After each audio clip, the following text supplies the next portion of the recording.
Hemos recibido a un periodista y analista reconocido por su ponderación y por su buena información, el señor Enrique Castillo, y justamente que es columnista en el diario Gestión. Y yo quería preguntarle, ¿qué posibilidades tiene Dina Boluarte y su gobierno de ubicarse por encima de la coyuntura, que siempre es urgentísima, y presentar al país un proyecto que nos permita mirar con esperanza el calendario que se ha ido formando y que apunta a elecciones generales, al menos por el momento, en abril del año 24? Buenas tardes, Fernando. Buenas tardes, Enrique. Uno de los principales problemas que tiene el gobierno de Dina Boluarte es el de, hasta ahora por lo menos, no ser capaz de pensar fuera de la coyuntura. Obviamente tiene que hacerlo, pero también el buscar elaborar una visión para el poquísimo tiempo que ella tiene, que permita darle al país por lo menos una suerte de, no hablemos de tranquilidad, pero sí de cierta calma para pensar en el mediano plazo, no hablemos del largo plazo. Todo presidente que quiere liderar un país requiere venderle, entre comillas, una visión a ese país. Decirle qué quiere hacer, plantearle ciertas metas, no importa si es 1, 2, 10, pero tiene que plantearle ciertas metas. Y la única meta que le conocemos a Dina Boluarte es cómo enfrenta las marchas, cómo enfrenta los bloqueos. Y eso le ocurre no solamente en el nivel nacional, sino le pasa también en el nivel internacional. Hasta ahora no ha sido capaz de enfrentar ni las críticas, ni los pronunciamientos, no ha sabido cómo manejar internacionalmente su propia situación. Es decir, no la reconoce medio continente y ella todavía no ha manejado adecuadamente con la Cancillería ese proceso de formalización externa. Y eso es un problema, porque en la medida en que un presidente o una presidente no es capaz de elaborar esa visión, de ofrecer ese sueño inmediato, la población sigue sintiendo una incertidumbre, un vacío, y no tiene a qué adherirse. Eso pasó antes de la caída de Pedro Castillo, es decir, y con la oposición. No había un líder o una lideresa que vendiera una visión desde la oposición para permitirle a esa oposición aglutinar, ¿no es cierto?, las fuerzas contra el gobierno. Ahora le pasa al gobierno. Pedro Castillo, en medio de toda esa podredumbre en la que vivía, vendía por lo menos esta idea de los ricos contra los pobres, de los la Asamblea Constituyente. Exactamente, ¿no es cierto? Para darle la palabra al pueblo. Exactamente. Entonces, y que él era un hombre del pueblo. Algo vendía. Dina Boluarte no ha podido, lamentablemente, en este tiempo, y ojo, que ella, yo creo, ya tenía más o menos la idea de que en cualquier momento podía reemplazar a Pedro Castillo. Pero su primer ministro tampoco ha sido capaz de poder decirle a la presidenta que tenían o tienen que hacer eso. Es una tarea pendiente. Dina Boluarte va a tener 6 meses, Fernando, de gobierno efectivo, porque convocadas las elecciones para el 2024... En julio probablemente. ¿No es cierto? Ya aparecen los candidatos y son ellos los que se van a llevar la atención de la población, de los medios de comunicación. Entonces, Dina Boluarte tiene de manera efectiva para generar ese liderazgo 6 meses y nada más. Ahora, ella subrayó que es un gobierno de transición y compuesto por técnicos. No ha querido nombrar políticos en el gabinete. No sé si lo estará lamentando ahora. Yo creo que sí, porque y yo pienso que en algún momento muy breve ella va a tener que retocar su gabinete. Porque este ha sido un gabinete, hay que decirlo, de guerra.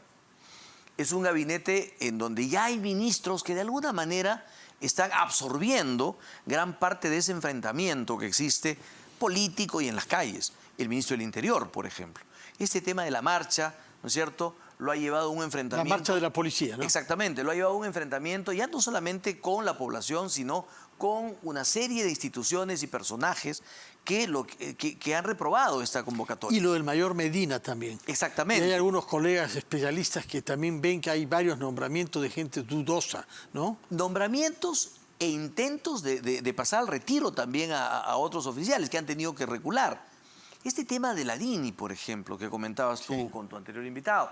Entonces, hay una serie de personas dentro del gabinete que yo creo que si Dina Boluarte quiere tener un segundo envión, vamos a llamarle así, va a tener que retocar el gabinete. Y eso porque para su propio beneficio. Porque si ella no da algunas muestras de que es capaz, no solamente de rectificar, que sería lo de menos, sino de mostrar justamente una ruta, yo creo que gran parte de la población y de las bancadas en el Congreso va a llegar un momento en que la van a abandonar. Ahora bien, en estas circunstancias se ha producido un hecho político que puede tener una importancia, que es la llegada de las nuevas autoridades municipales y regionales. Tanto más que ella misma es de origen apurimeño.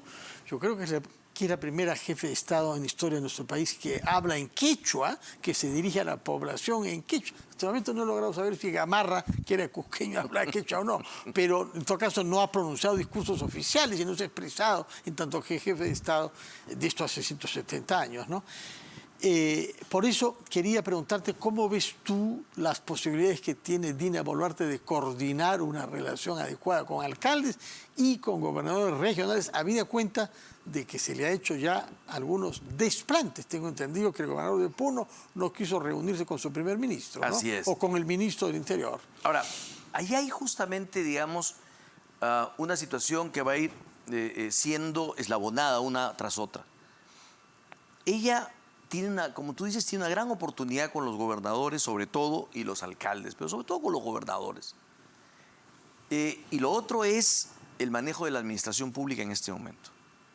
Si ella es capaz justamente de elaborar esta mínima visión, es una visión que se la va a poder vender a los gobernadores regionales. Mira tú, la mayoría de presidentes ha tenido serios conflictos con el sur y el sur andino.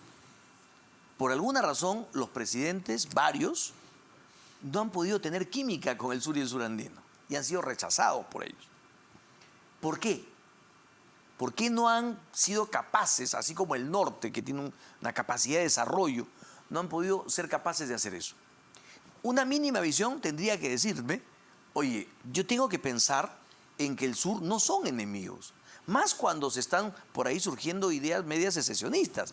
Entonces, uno tiene que pensar y decir, no, yo tengo que acá que atraer no solo la atención, tengo que atraer el interés, la participación, y yo tengo que pensar en que esa parte del país necesita atención. Entonces, trabajar con los gobernadores del sur es para mí un tema fundamental. Ahí tiene una gran posibilidad, igual que en el norte y en la selva, ¿no es cierto? Pero ahí tiene una gran posibilidad. En segundo lugar, le va a permitir, si es que esa administración pública y esos ministros, que como te decía hay que retocar, son capaces de elaborar planes y programas inmediatos, la población va a empezar a sentir una adhesión hacia, ya no Dina Boluarte, sino a esa visión y a esa administración pública que la ha tenido abandonada por muchísimo tiempo. Eso no veo por dónde ella lo intente hacer, hasta ahora no lo veo. Las reuniones que he tenido, por ejemplo, en el Cusco, ha ido a decir que la perdonen, que ella no quería, pero que se vio obligada y que, bueno, pues, que la vean como el pueblo.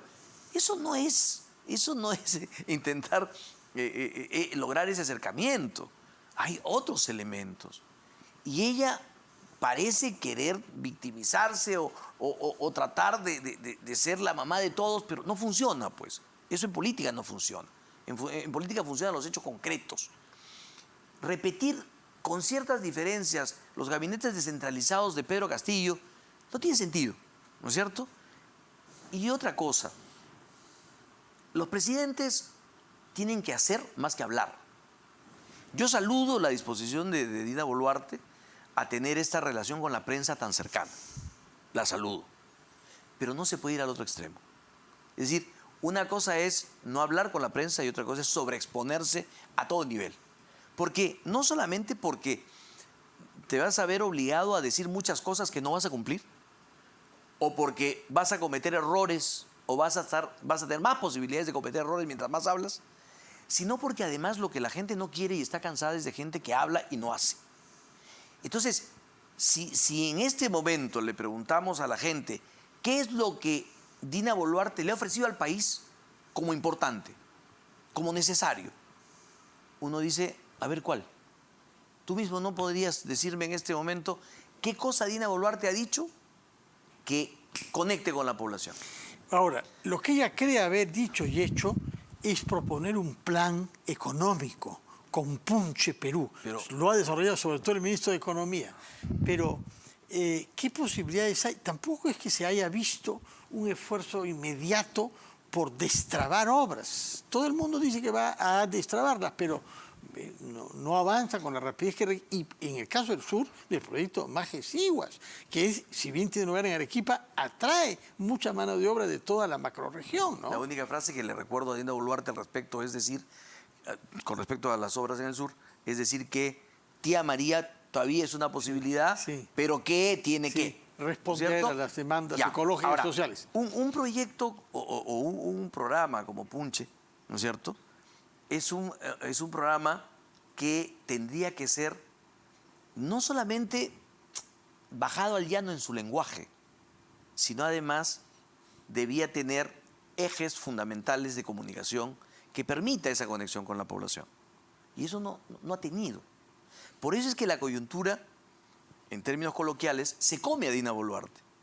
Porque ella no ofrece como alternativa algo que pudiera convertirse en un programa inmediato, en un plan inmediato urgente. Por ejemplo, a mí me llama la atención que ella habla y su primer ministro hablan de educación, salud, ¿no es cierto?, y un tema más por ahí. Seguridad ciudadana. No han hablado de seguridad ciudadana concretamente. Eso me ha llamado la atención. El primer ministro en ningún momento ha dicho, por ejemplo, que está coordinando con su ministro del Interior el plan, ni la presidenta, un plan para generar paz en el país. La paz contra la delincuencia. Sí, sí. Y sin embargo, eso no se logra pues con una marcha con la paz.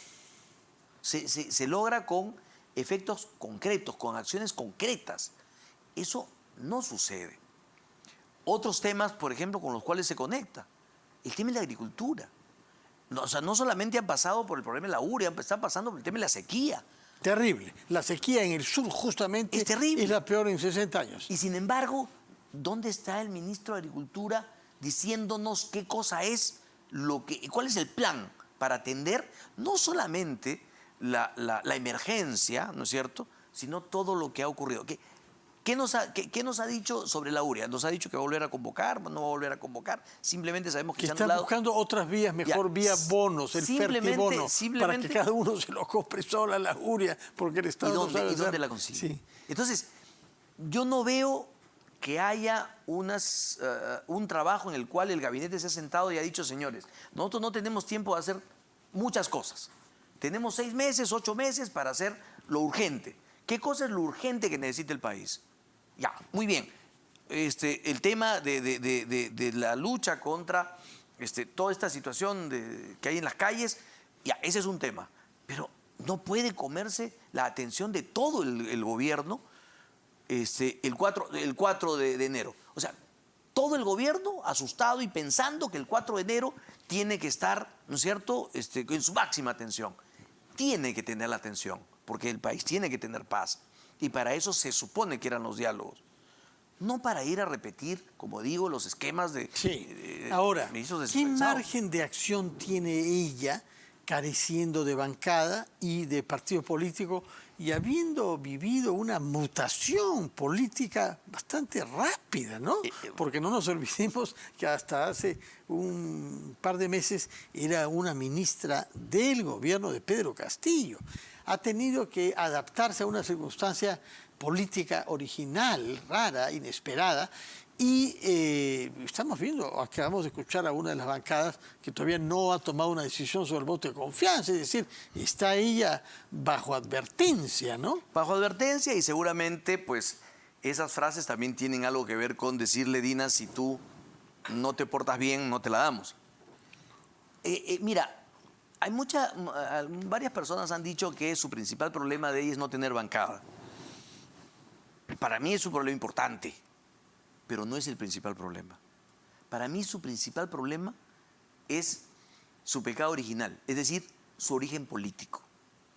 El origen político de ella y el haber estado con Pedro Castillo año y medio, porque ha estado año y medio con él, sin haberle deslindado de él, sin haberle renunciado Salvo al al gabinete. final cuando llegó Betsy Chávez. Bueno, pero es que Cuando cuando ya el asunto con Betsy Chávez era intratable, Sí. ¿no es cierto?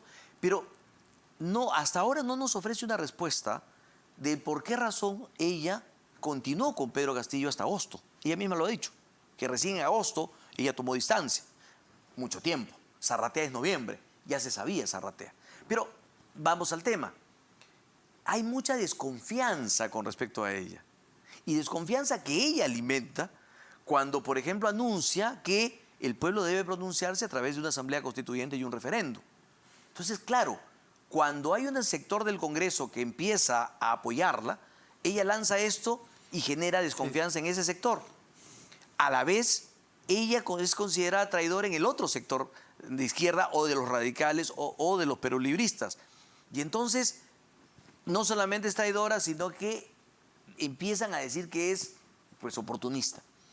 Entonces, ella, como no tiene claro cuál es su papel, no puede lograr la adhesión de esas bancadas, Claro. cualquiera que sea. Claro que sí. Bueno, muchísimas gracias, Enrique, una vez más, por presentarnos de una manera muy clara del panorama que enfrentamos políticamente. No es tan fácil porque en verdad es cierto que la atención está concentrada en que no haya violencia mañana y que podamos dialogar con los actores sociales representativos de nuestros paisanos Pero del sur. ¿qué le ofreces? ¿Qué le ofreces? Cambio? Bueno, habrá por lo menos que traduzcan sus demandas en términos concretos. Después se verá si se puede ofrecer algo o no. Pero mientras no hayan demandas, es aún más difícil, ¿no?, de satisfacerlas. Muchas gracias, Enrique, Fernando, por tu gracias presencia. Que tengas un feliz año 2023. Que sea y bueno nos para veamos todos. de vez en cuando en beneficio de quienes escuchan este programa, Las Cosas